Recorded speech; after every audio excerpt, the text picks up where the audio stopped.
to the big story of the day. So, India's daily count has continued to remain below the 3 lakh figure for the 5th consecutive day, which is a good sign on the face of it. As we also mentioned on top of the show, Mumbai and Delhi, two of the most populous cities in the country, have registered a test positivity ratio of less than 5%. Both these cities were hubs of COVID-19, epicenters of sorts, at different periods of time over the last 15 months or so. So all of that is great news. But what is worrying is more and more concerns about COVID-19 now spreading outside the cities into rural areas. In fact, on the 15th of May, a press note from the Prime Minister's office has quoted the Prime Minister as expressing concern over the spread of COVID-19 in rural areas. He's talked about Asha and Anganwadi workers being geared up to meet these challenges. Then you've also had on the 20th of May, that is yesterday, a meeting that Prime Minister Modi has had with district officials of various states, where he again stressed upon a separate action plan for COVID-19 in rural areas as well. So most of the information coming in on what is the spread of COVID-19 in rural areas is tending to be anecdotal and piecemeal at this point. We know from reports that there are surges in cases being reported in Uttar Pradesh. There was a report in the Economic Times on the 18th of May quoting heads of various villages saying that people were dying of COVID-like symptoms after the panchayat polls, but it wasn't clear how many of these were registered COVID-19 cases. We do know that there are cases spreading in rural Maharashtra, in Tamil Nadu, and some in Karnataka as well. This is going to be tricky terrain and dangerous territory because the challenges are much higher. For one, there are much fewer testing capabilities, less medical infrastructure, ICU numbers are abysmal to say the least. Implementing social distancing is proving to be difficult, as we saw in the first wave as well, and there is an acute lack of medical personnel. So what can we do to minimize the harm to COVID-19 in rural India and make sure that it doesn't go out of hand? To speak on this evening, I'm joined by Dr. Ravi, who's a member of the COVID Task Force of Karnataka. Dr. Arvinder Soin, who's the chairman of Medanta Liver Institute, is with us on the show, as is Madan, Sabnavis, chief economist at Care Ratings. Welcome to all of you, and great to have you on the show. Thank you for speaking with us. Dr. Ravi, let me just first get a sense from you on what information we have, at least in the context of Karnataka. Is this a serious and very tangible concern right now that COVID-19 may be spreading even beyond the major towns? We know that Bengaluru was in the grips a few weeks ago. It's beginning to get better in Bengaluru, but what about the rest of the state? Thanks, Tamanna, for having me on the show. As far as Karnataka is concerned, let me tell you that the virus, the second wave, Bangalore was the epicenter, and Bangalore had the highest number of cases till now, and it continues to have the highest number of cases as a city. But somewhere in the middle of April, before the lockdown was imposed, there was a lot of movement of people from Bangalore to other parts of Karnataka due to a long weekend and a holiday season. So the virus did move from Bangalore city to various other districts, and now the districts have started surging. Bangalore is stabilized. Like Delhi and Mumbai, I'm sure in the next week, 10 days, Bangalore will start coming down. But the districts are going to remain a little high for a little longer time. I always say in India, each state is a country in terms of population and in terms of diversity and behavior. So we will have different peaks within a state at different times. Yes, the virus has gone rural. In some of the districts, it has gone rural. This continues to pose certain challenges. We are very well equipped in Karnataka with close to 200 testing labs, and every district has minimum 4 to 5 labs. So I think testing is not the issue, but the challenges I see for rural areas are Monitoring when in home isolation, I think that's going to be a challenge. So in the last task force meeting, the government has decided that we will create COVID care centers in rural areas so that the PHC doctor and the nurse can take care of monitoring people at a care center rather than at home. So this is one development, and also trying to see that every PHC has at least oxygen available, either in the form of concentrators or cylinders for emergency use, and building some ICUs at taluk level hospitals. So this is the information I have from Karnataka. Over. You know, it's likely it's a similar situation in other states as well. Dr. Soin, you have mentioned on your social media handles today about patients telling you telling you of the situation in rural parts of the country. What are you hearing? Because like I said at the start of the show, it's very difficult at this point to pinpoint what is the extent of spread in rural India. It's largely anecdotal. What are you hearing at this point, Dr. Soin? Tamanna, about a third of my patients are from rural areas in Haryana, Punjab, Delhi, Himachal Pradesh, Uttar Pradesh, even Bihar. So a lot of them have been telling me that, doctor, there have been lots of people who've had fever, which sounds very similar to COVID. Hardly anyone has got tested and many have died. People have seen more death in their villages, at least two or three villages that I can remember, in like 2 or 3 weeks than they have in the previous 6 months. So obviously something different is happening, and that I suspect is COVID.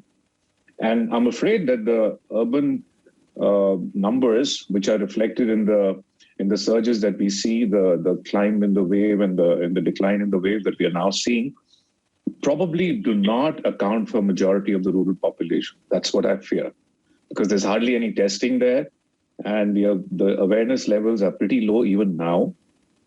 So I think that we have to organize ourselves and include the rural population in educating them, making them aware what COVID is like, about having testing centers that they can have access to, about treatment, whether it is online or delivering medicines. So we really have to include our rural population in the whole narrative. I mean, unless the entire country is free of COVID, no one's free of COVID. No, and most Indians do not live in cities. We tend to be very focused on what's happening in cities, especially Mumbai, Delhi, Bengaluru. But Dr. Soin is absolutely right that we need to focus more. Just a few statistics, on what we are seeing right now. Rural India is estimated to have 3.2 beds per 10,000 people versus urban areas which have around 11.9 beds per 10,000 people. I'm not talking about ICU beds here. Madan, let me come to you for sort of a broad view on how bad the situation can get if it's unchecked outside the large cities, and what is the kind of impact it can have. Tamanna, last year when we had this pandemic, I think the rural India seemed to be largely isolated.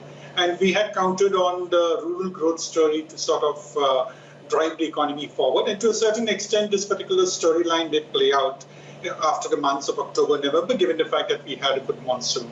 Now, this year too, I think there's been a lot of talk about the monsoon being good and therefore agriculture is going to perform.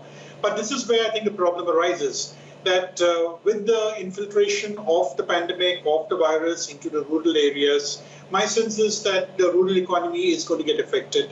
Not just agriculture, because agriculture, we should remember, is not more than 40 to 50% of the rural economy. The balance of it comes through your SMEs and both manufacturing and services. And today, when we're talking of people getting infected, people dying, families running into a problem, I think the entire story gets distorted. And as the doctors were saying on this panel, I think we need to get our act together and focus on the rural economy. Because we are not quite sure that even if we have a good monsoon, will we have enough labor to do the sowing, which we'll get to know probably in the months of June or July. We also know very well that the consumption power in the rural areas as such remains low. And today when we are talking of people dying not knowing that they're dying of COVID. They've given a lot of expenses which they have incurred, which will reduce the consumption power going ahead. So one is, of course, the human part where I think the only solution is that we need to tackle the issue head on. But second, from the point of view of the economy, I think the prop which we had last year is going to weaken significantly, depending upon the extent to which we've had the spread of the virus in the rural areas. We can't take it for granted. We can't take the situation for granted for sure. Dr. Ravi, I want you to tell us a bit about what we can do about this. So if I were to just list through some of the things which are being talked about at the level of the health ministry, ICMR recommendations, etc.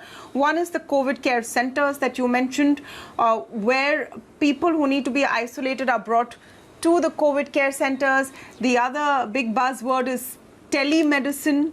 My question is, how is all of this going to work? How are you actually going to reach people and ensure that they have somewhere to go if they start showing symptoms, get tested, get the right results, and then know what to do next? Okay. These are definitely challenges, Tamanna. There is no doubt about it, and I think these are challenges common to across the country. So the IEC campaigns, information campaigns have been stepped up in Karnataka. This is one attempt they are doing, informing people that the virus is now present everywhere and people should come forward if they have symptoms. One of the things that we are also suggesting to the districts is that wherever there are symptomatic patients, use rapid antigen test as a first line because its predictability is high in symptomatic patients and you get the results fast. Of course, if the rapid antigen test is negative, one still has to do a PCR. So testing is definitely, turnaround times will be more because the sample has to come to the nearest level lab in the district and then result has to go back. So COVID care centers is definitely a way forward. I think that is something that we are hoping will address the issue of monitoring people because we know what we have to do is to save lives and people worsen usually from the 5th through the 10th day. So if they are in a COVID care center, you can achieve two things. A, they are monitored and you can administer some core drugs. And B, you can prevent transmission within the house in rural areas.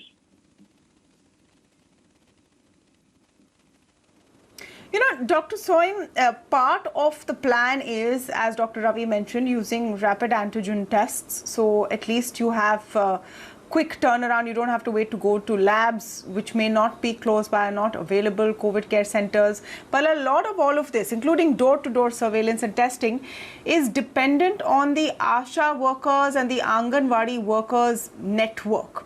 Is it robust enough to take on something like COVID-19, where even the entire very well entrenched medical fraternity in large parts of the country is still trying to figure out the disease? So the burden of that surveillance and care in rural centers comes on these workers. Yes, Tamanna, it certainly does. I believe about 50% of the country is covered by internet, and people who have access to internet should obviously be educated online. The usual reliance on physical contact of Anganwadi workers with the villagers doesn't have to be relied on in every case. There are a whole lot of villages who have internet access, and people who are at least one in every family who is digitally educated in that sense. So I think that's the first thing to use. And then the other thing is that the COVID care center concept is very good. In fact, I think that isolation becomes very difficult in village settings or in rural settings. I mean, it can become difficult even in urban settings. So I think that there should be COVID care centers, perhaps of larger capacity, to enable people who have asymptomatic or mildly symptomatic disease to actually be cared for there. They don't actually have to be in their homes if they don't have isolation facilities, because what you're going to do is if you have 20% of the population affected with COVID, you're going to have like 80% affected if you don't isolate well. So these COVID care centers are very vital. And I think they should be expanded. Village community centers or even the primary health care centers nearby, they can be turned into COVID care centers. Any large halls and areas in the villages should be COVID care centers, and that should be supervised at the district level. That's how I understand it. Dr. Ravi, what are we going to do about the lack of medical personnel? Can telemedicine and consulting over the phone or over the internet and telling the local healthcare worker there what to do going to be enough? Or are we going to at some point think about moving in teams of doctors into some of the worst hit areas? I think both are important. What you said, wherever, as Dr. Soin said, wherever there is digital connectivity, we should definitely use it to the maximum. A mobile phone can do wonders. In fact, in sitting at home in Bangalore, I run what I call a WhatsApp OPD through video calls to about 40 close friends and relatives. So I'm sure that kind of thing is possible for some doctors to connect to people in the villages through healthcare workers, as Dr. Soin said. That's something we should probe. Second thing is, yes, there is shortage of doctors, especially in rural areas. A significant proportion of PHCs do not have doctors. And the government of Karnataka is trying its best today. They've advertised for recruitment through just walk-in interviews or online interviews with 6 months with a fairly decent package. So we hope people will come forward. But I don't think we'll have 100% doctors in every PHC. So we'll have the district level planning, depending on which are the areas that are coming positive, and using internet probably is the way forward. Over. Ms. Sabnavis, this is also another example of how we could have prepared and didn't. The vulnerabilities of medical infrastructure and medical care in rural parts of India is well known. It's no secret, but it's following the same pattern. It's as if we were expecting this to never spread outside the cities. Like we didn't think that the second wave would happen. We didn't seem to have considered at all that you would have a situation where this would spread to the districts. So what can we do now? So no, nothing can be done now, but I think they can be planning for the future. If you look at the amount of money which is spent on health by the government, both the center as well as states, it is definitely not comparable to what we see happening in the developed countries or even some of the other emerging countries. If you look at certain smaller countries than India, you look at Lanka, Bangladesh, I think they too tend to spend more on health, and that's something which we will have to focus on. So in the current situation, I don't really think there is anything that the government can do. We'll have to make best of all the resources. And we'll also have to ensure that we don't take a stance ever that we are not going to get affected by the third wave or fourth wave. And I think that was probably the biggest error, which I think is more on hindsight, because I don't think none of us ever felt that there would be a second wave and therefore we need to be prepared for it. But now that we have learned our lessons, that it's not just a case of being insulated from a second or a third wave, but also that there is no part of the country which is insulated from the spread of this infection, I think we need to be better prepared in future. And I think the thing is more important that we need to have more public money going in, because I think when it goes into the private sector, it's only meant for the privileged classes. And if I need to reach out to the people at the lower level, it has to be done by the governments. And I think we need to get our priorities right. I think things like bullet trains, building highways, I don't think that's the requirement of the day. I think this is probably the moment we should take to try and divert this kind of an expenditure more towards healthcare. I think that's the only way forward. Yeah, let's get a reality check. I've not even started talking about the spread of vaccinations. Vaccinations are barely available in urban centers, and if you're expecting rural India to get vaccinated by trying to get onto the CoWIN platform, it might really be a tall order. So a lot of things to look at. We can also look at this as an opportunity to fix inherent endemic issues with India's healthcare system. Even as we fight fire at this point, we must keep our eye on that coal. Thank you so much to all of you for joining us on the discussion this evening.